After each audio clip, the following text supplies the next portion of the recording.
નમસ્કાર દર્શક મિત્રો, કરુણા ટોક્સમાં આપનું સ્વાગત છે. વંદે ગો માતરમ. દોસ્તો, અત્યારે બપોરનો સમય છે. રાજકોટમાં ધીમો ધીમો ધીમો વરસાદ અત્યારે વરસી રહ્યો છે. ઝરમરિયો વરસાદ જેને કહેવાય એવો અત્યારે વરસે છે. અને હું એક બગીચામાં ઊભો છું જ્યાં ઘણા બધા વૃક્ષો છે, ફળઝાડ છે. સામાન્ય રીતે આ જગ્યા ઉપરથી ઘણી વખત આપણે આ પ્રકારના શૂટ બતાવ્યા છે. તો આ એવો સમય હોય છે કે અત્યારે આ વૃક્ષો જે અહીંયા છે, જે ફળઝાડ છે, એના ઉપર અસંખ્ય ચકલીઓ, પોપટ, કાબર, ખિસકોલી, અત્યારે ચોમાસું છે તો પેલી સુગરી, પીળી ચકલી જેને આપણે કહીએ, એવા કેટલા બધા પક્ષીઓ અહીં બોલતા હોય છે, ચહેચહાટ કરતા હોય છે, કલરવ કરતા હોય છે. હું તમને કહેવા એ માગું છું, અત્યારે ધીમો ધીમો ધીમો વરસાદ ચાલે છે. મારી ઉપર પણ થોડા થોડા છાંટા પડી રહ્યા છે અત્યારે. તો એક પણ પક્ષી અહીં દેખાતું નથી. વાત મારે જે કરવી છે, હું તમને એ દ્રશ્ય બતાવું કે હું માત્ર વાતો નથી કરતો, પણ તમને ધીમે ધીમે બતાવું છું. તમે જુઓ, આ બધા વૃક્ષો છે. અહીં આંબો છે, જામફળી છે, લીંબુડી છે, નાળિયેરી છે, દાડમી છે, કેટલા બધા ફળાવ વૃક્ષો છે. તમે જુઓ, એક પણ પક્ષી તમને જોવા મળતું નથી. નહીંતર આ એવો સમય છે કે જ્યારે પક્ષીઓ અહીંયા ખૂબ બેઠા હોય છે, ખૂબ બોલતા હોય છે અને ચહેચહાટ કરતા હોય છે. પણ તમને હું બતાવું, ઉપરથી નીચે સુધીની જગ્યામાં તમે જુઓ, એક પણ પક્ષી તમને ક્યાંય જોવા મળતું નથી. એક પણ પક્ષીનો અવાજ મને આવતો નથી. એટલે સ્વાભાવિક છે કે તમને પણ નહીં જ આવતો હોય. એનું કારણ એ છે કે ધીમો ધીમો વરસાદ પડી રહ્યો છે, છાંટા પડી રહ્યા છે. હવે કહેવા હું એ માગું છું કે જ્યારે વરસાદ આવે છે, ધીમો ધીમો વરસાદ પડે છે કે ધોધમાર પડે છે, તો પક્ષીઓનું જે આશ્રય સ્થાન છે, મૂળ, એ વૃક્ષ છે, ઝાડ છે, આપણે જાણીએ છીએ. પણ વરસાદ આવે એટલે પક્ષી ઝાડ ઉપર કેવી રીતે બેસી શકે? પલળી જાય.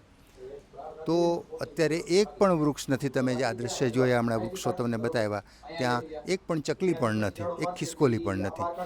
તો મારું કહેવાનું એ છે કે જ્યારે વરસાદ આવે છે ત્યારે આપણને કદાચ પલળવું ગમતું હશે, આપણને નાહવું ગમતું હશે, અથવા આપણે ફરજિયાતપણે નીકળવું પડતું હશે ઘરની બહાર, એટલે આપણે વાહન લઈને નીકળતા હશું, ચાલીને નીકળતા હશું. પણ પક્ષીઓ માટે તો મજબૂરી છે કે પાણીમાં પલળે, વરસાદમાં પલળે, તો એને એ અનુકૂળ નથી.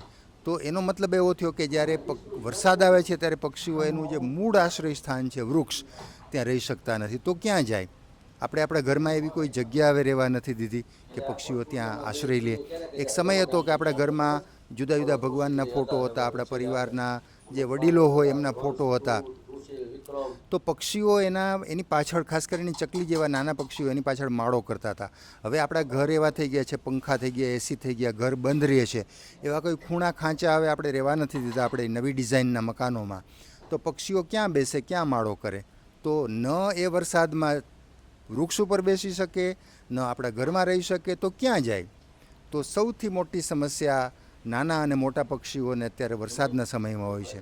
તો આ માળો, આ જે ચકલી ઘર છે, એ તમે જુઓ, હું તમને બતાવું છું કે આ પ્રકારના ચકલી ઘર હવે આપણા ઘરમાં આપણે 2, 5, 10 જેવી પણ જગ્યા છે આપણી પાસે, જેવી અનુકૂળતા છે એ પ્રમાણે સલામત જગ્યાએ, જ્યાં બિલાડી કે એવા કોઈ પ્રાણી ન પહોંચી શકે, બીજા કોઈ શિકારી પક્ષી એ ચકલીના ઈંડાને કે ચકલીના બચ્ચાને નુકસાન ન કરી શકે, ચકલાને નુકસાન ન કરી શકે, એ પ્રકારની ડિઝાઇન કરેલા ઘર હોય છે, ચકલી ઘર. તો આવા ચકલી ઘર આપણે આપણા ઘરમાં વરસાદ ન આવે, કોઈ એવા પ્રાણી ન પહોંચી જાય એવી સલામત જગ્યાએ બાંધવા પડશે. તો વરસાદના સમયમાં જ્યારે પણ અત્યારે સાવ ઝરમરિયો વરસાદ આવે છે, તો એવા સમયે તમે જુઓ કે તમને બતાવું છું, પાણીમાં કોક છાંટો ટીપું પડી રહ્યું છે અત્યારે. તો આવા વરસાદમાં ઝરમરિયા કે સામાન્ય છાંટામાં પણ પક્ષીઓ વૃક્ષ ઉપર નથી બેસતા. ફરી એક વખત તમને વૃક્ષના દ્રશ્યો બતાવી દઉં. એક પણ પક્ષી તમને આ વૃક્ષ ઉપર દેખાતું નથી. તમે બધી બાજુ નજર કરી લ્યો તો એનો અર્થ એ થાય કે પક્ષીઓ વરસાદમાં પલળવાનું પસંદ કરતા નથી. એની મજબૂરી છે, એને ગમતું નથી અથવા એને અનુકૂળ નથી. તો હવે એની વ્યવસ્થા આપણે જ કરવી પડશે. એ તો પોતાની રીતે કેમ કરશે, ક્યાં કરશે?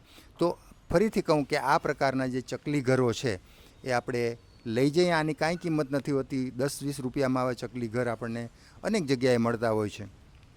તો આમાં અલગ અલગ ડિઝાઇનના હોય છે. જેમ કે આ પૂઠાનું છે, એ રીતે લાકડાના પણ આવતા હોય છે, પ્લાયવુડ જેવા, માટીના પણ આવતા હોય છે. તો એ આપણે વસાવી લઈ, 5, 10, 15 જેટલી આપણે ઘરમાં અનુકૂળતા છે, તો આવા ચકલી ઘર, પક્ષીઓ માટેના ઘર આપણે બાંધી દઈએ. અને આવા વરસાદમાં, સામાન્ય છાંટામાં પણ એને ઉપયોગી થાય એ પ્રકારનું આ એમનું ઘર છે.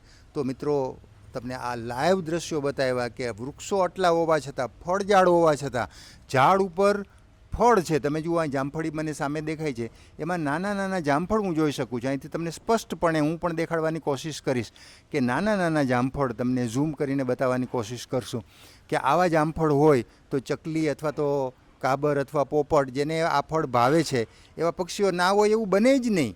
અહીં 100-200 પક્ષીઓ તો કોઈ પણ સમયે હાજર હોય છે આ ગાર્ડનમાં, પણ અત્યારે આ ગાર્ડનમાં એક પણ પક્ષી નથી, કારણ કે ઝરમરીયો વરસાદ આવે છે. થોડી વાર પહેલાં થોડું મોટું ઝાપટું આવ્યું હતું, તો આવા વાતાવરણમાં એમને અનુકૂળ આવતું નથી. તો બસ એને માટે આ આપણે કૃત્રિમ વ્યવસ્થા છે, તો એ કરીએ. આપણે આપણા ઘરમાં એમના ઘર પણ બાંધીએ, આ પ્રકારના ચકલી ઘર પણ બાંધીએ. બસ અત્યારે એટલી વાત કરવી હતી. ફરી પાછા કોઈ નવી વાત સાથે, નવા વિષય સાથે મુલાકાત કરશું. ત્યાં સુધી રજા આપશો. નમસ્કાર.